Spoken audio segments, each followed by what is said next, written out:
What's going on, everybody? Guns and Gains back here with another install and review video for you today. Today we got the Tapco Intrafuse short vertical grip on the table. So we're going to take a look at it today and install it on my Smith & Wesson M&P 15 Sport 2.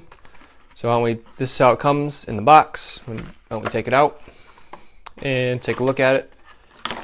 So the number one thing I saw when I first opened the box is it has one bolt going through, and I do not like that. I'd like to see at least two going through. I don't think that's going to be a very solid mounting surface, but we'll see.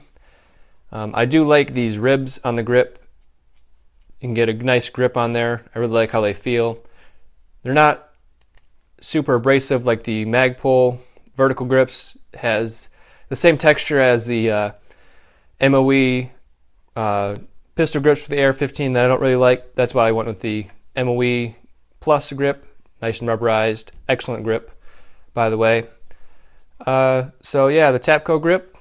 So I bought this Tapco grip at my local Gander Mountain. As many people know, Gander Mountain is going out of business, and I got this grip for, I think, $15.99, if I remember correctly. It might have been $17.99. I don't really remember.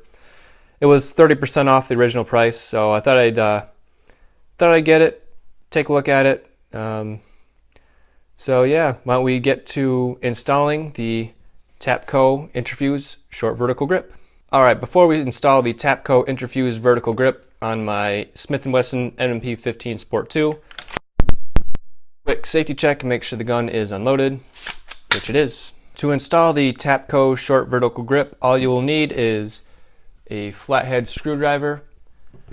There's just one bolt, one flathead on this side.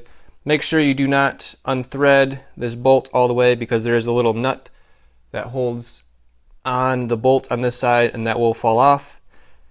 So be careful with that. And to attach the grip to my gun, I have installed a Magpul, I believe that's the M-Lock rail section on the bottom.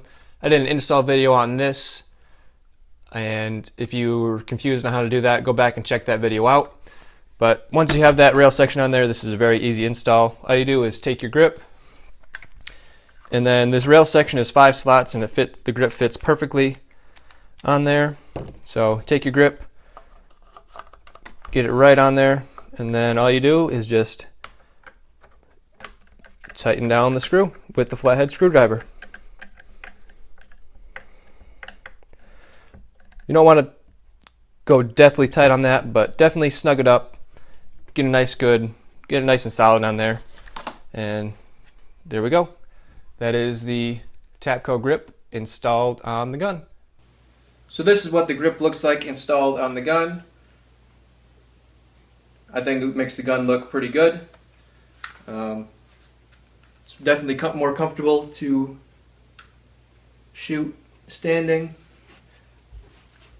I like the feel of being able to grab the grip and pull the gun tight into my shoulder.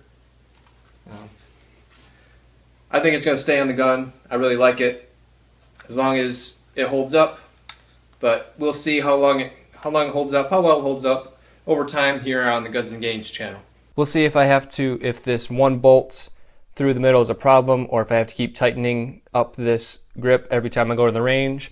So thank you for watching Guns and Gains. If you liked this video and found it helpful, please hit the like button. And if you have any questions or any ways you think that my videos can become better, please leave a comment down below. I'm always open to feedback on my videos. And if you really like this video, please subscribe to my channel so you never miss a video. This is Guns and Gains. Thank you for watching. I will see you next time.